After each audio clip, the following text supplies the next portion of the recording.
So in this section, we're going to cover reports in S3.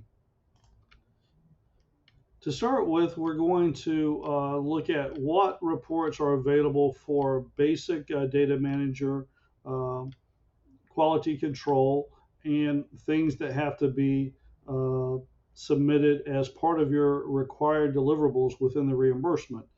Here we have the list of commonly used reports and where they're found.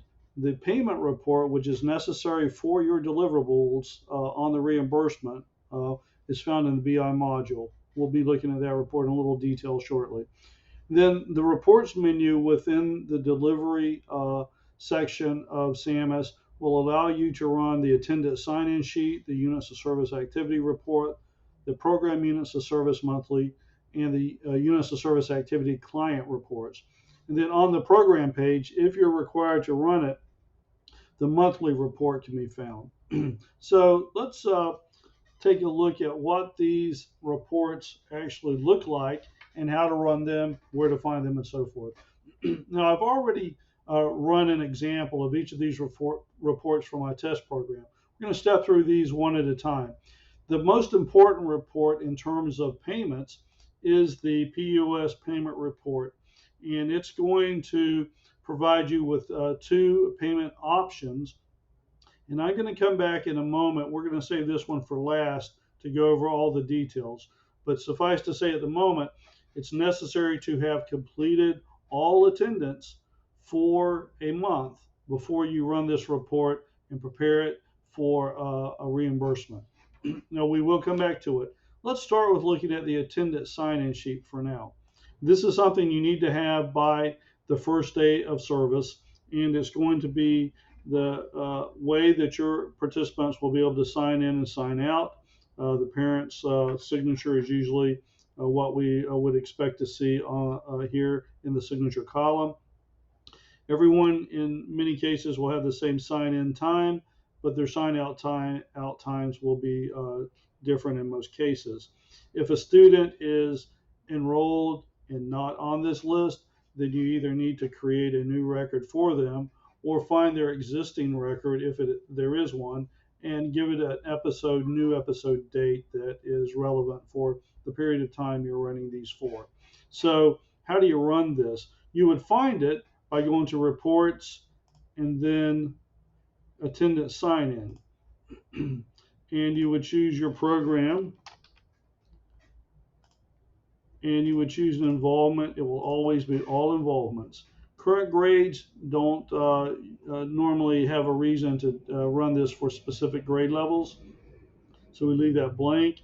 And then this participants with new episodes is left blank as well. We click run, and in a few seconds we will have our report. The concept would be, there you go, is to print this once you have an episode, a new episode or a new record for all of your students, and then print those and make copies of that. And you can go on with that version unless or until you add new participants, and their names are not on here, so you would add their new participant record, and then you would come back and rerun the report and print it, and so on.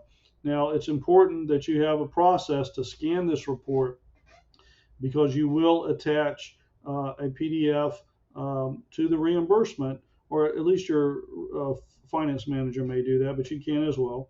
And it will have to be in order for each day of the month.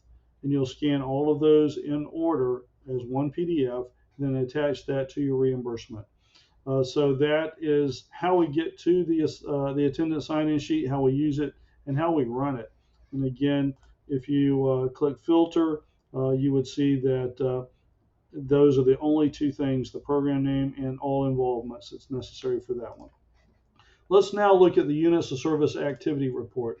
This report is a good one to allow you to see quality control if attendance is being recorded on a daily basis. And so right at the moment, I have 41 units recorded for the month of August at $11.22. Right now, I see that would come out to that amount. But let me caution you, this report is no longer used for after-school programs to request reimbursement dollars. Instead, the payment report is where that's going to take place at. So we will come back to that. But you can still use this report just as quality control to watch those number of units to see how many have been recorded for the month. You see that I have a date range there. So if I click filter, the report level would be program. I would choose the correct fiscal year, the begin and end date. You could do the whole year like that, but once you have a couple of months in the system, what you want to do is narrow this down to running it just for the dates that are relevant within a month. So I might be, today's the 10th, so I would run it like that, for example. And then my program name. Program site can be left blank. I would click run report, and it would count for those days only. So that's how we would run that report. And again, for quality control is probably the only reason you would need it. However, the PUS monthly detail report is a really good report to see how many units are being recorded for each individual student. I can look at this record and I see that that student was present on Tuesday, the 2nd, Wednesday, Thursday, and Friday, had 4 units for the week. I can scroll to the bottom and see that week for all students is 33 units. I can look over at the bottom right, last column, last row, and see the total for all weeks for the entire month, basically. In this case, I have 41 again, and that is reflected when we looked at the other report too. So what does the run parameters for this one look like? The program name, and then the month and the year, and then you have to choose after school program in most cases for OST. You can only run this for one activity. If you happen to have a very unique contract where you have multiple activities, you would have to run this report once for each activity to see everything. Most people in OST do not have that. And this report, like the others, would be found up below the reports, and then view reports and PUS monthly detail there. Now then, the units of service activity client. This is also a very good report to see how many units have been recorded for each individual student by name. And it's a little easier to read than the monthly report we just looked at. And I sort of like this report to give me a quick QC tool to go back and see if the units are being entered and if what I think is in the system is actually there. To see the run parameters, it would be report level program versus agency. The program activity fiscal year, in that case 22-23, begin and end date. Like I said on the other report, after the first month, you really have to filter this by the first day and the up to the current day. Now you could come back and run it for a past month, the first day of the month through the last day of the month, and then your program, and you choose, then click run report. So that's how you would generate the units activity UOS activity client. It too would be found under reports within the delivery module. And you see all the reports that are there. There's some other ones there that I won't go over at this time. We would have videos, or we could help if you felt that you needed to run those, or if your contract manager requested those. The only report that I know of that you will be required to run will be this one. So let's look at it. Now what we're doing here is we're running a report that's going to show a row for every active participant, and for the run date range that you've chosen, it will count the number of open days, and generally this is run for a specific month. And then it will count something called threshold days. Well, threshold days is a number that's calculated based on 80% of your open days. So 16 is 80% of 20. In some cases, that'll be a rounded number in threshold.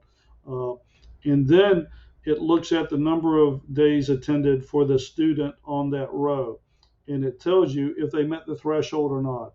If they did meet the threshold, they get paid the full amount. Now there's 20 open days and the student was there 20 days. Well, they're going to get paid $22.44 for 20 days, and that amount for that student.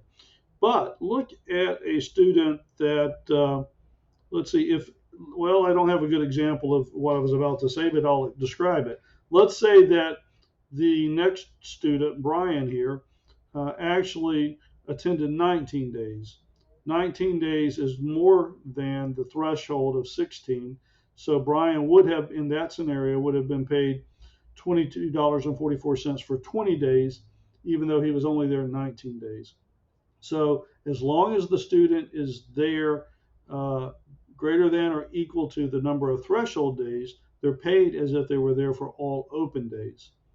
However, if they're present for less than the threshold, in this case, you see the bottom three rows, 15 days attended, threshold is 16, they'll just be paid for the number of days that they were in attendance. So you see how there's a variable amount.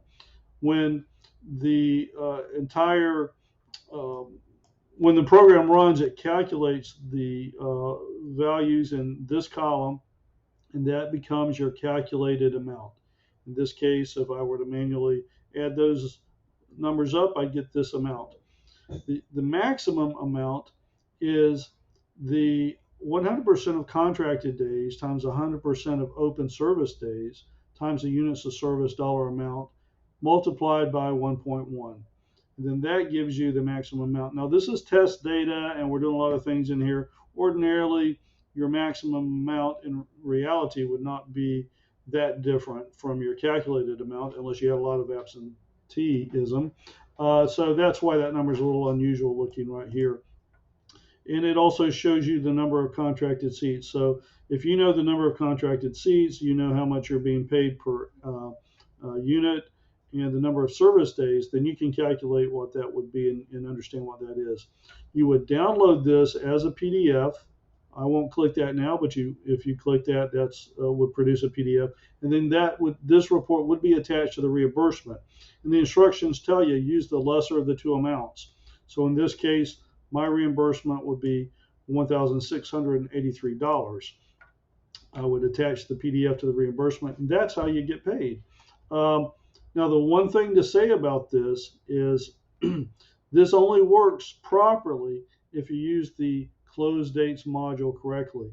You go to your program page, you close the non-service days, the weekends, the holidays, any day that service was not provided, and then it counts the number of days that are not closed within that month. So what would the run parameters look like? Start date and end date. Almost always that's going to be the first day of the month and the last day of the month.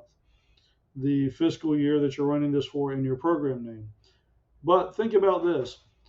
You can't run this until you've completed all attendance. So you're not going to be running this on the 15th of the month if you have service days that will come after the 15th of that same month. So generally you run this after the last day of the month or the last service day. It could be that the last service day is not the 31st in this. Maybe it was the 29th or the 30th or something, in which case you would run it up through the last service date. But it would also work if you ran it through the end date. I like to do it this way because I don't have to stop and think about what is the last service day. It's going to work the same. First day of the month, last day of the month, and you'll get a valid report. That is about all that we have to cover. I'll say that the note here is you cannot request more than 10% above your maximum possible contracted amount monthly. And keep in mind you cannot go over your annual contracted amount, so you need to monitor the funds you have left over. As this report will not take that into account. This report is going to give you those two values based on the close days and the attendance for a given month. It's not going to look at how many dollars you've already requested in previous months and so forth. So if you build all the funds before the end of the year, you must still operate for the duration of the contracted year. So if you're hitting your maximum amount, and that can happen, it's not intuitive how that happens here, but basically it can happen if you over enroll. So if you notice, this is based on contracted seats, 100% of contracted seats. If I have 100 contracted seats, but I'm recording attendance for 115, 120 kids, then I can get into a scenario where my maximum amount is less than the calculated amount, in which case I would be choosing the lesser of the two. That would be the maximum amount. So that's how that works. So if you have questions about this, your contract managers can help you. we can help you on the SAMHSA Help Desk as well. So we've covered all of our reports that are commonly used. That would include what we just went over, the payment report or PUS PR2 report. Attendance sign-in sheet, you need to have that before day one. Activities report, monthly report, activity client report. These four are found on the reports menu. The program page, let me go over the monthly report. And oh, by the way, I didn't show you how to get to the BI tool. So if I'm on the landing page and I need to run my payment report, I go to BI, I go to reports, view reports, then I'll see PUS payment report version 2.1 right now. And I run that, and then again, how did that look? I did July 1st through, and I can type it in, July 31st. My fiscal year for this test was summer camp, and I did my jumbo and summer camp. I run that report, click run report, and then in a few seconds it will just pop up. And if I've got my report dates correct and everything else chosen properly, I'll get a valid report. Now then, the other report that we need to talk about is the monthly report, which would be found on the program page. So I'll go to my test program, and we'll see the program page, and then we're going to see a monthly report. Now this report is only applicable if it's specified in your contract. If you're unsure, your contract manager can confirm if you need to run it or not. It should be in your deliverable list if you need to. Now then, for the fiscal period, you choose the fiscal period that is relevant because, excuse me, we're in a new system, 22, 23 August, July is the only thing that's there. Year after year, you'd have all of those showing. You click that, and then you can choose program details. You can modify here. We have a fiscal period that it was run for August. And I'm actually going to go back, and to run this for another month, I would choose, you see the one that I've already done is 8 or August. I click the blue button, I choose add new entry, and then I can choose my fiscal period. There it is. And let's say that I'm going to do September since I've already have August. And then I just fill in whatever I'm required to talk about in my contract. Your contract manager would be able to help you with that. You put that information in for the right month and for the right fiscal year. You save the entry. And then that's going to be shown here in a growing or a dynamic list. There's August, month 8, there's September, month 9. And when I'm done, I can go back to my program page like that. Okay, so we've covered all of our reports, where they're found at, and how to run those. If you have questions, you can get to us on the reports at samhsa@coj.net.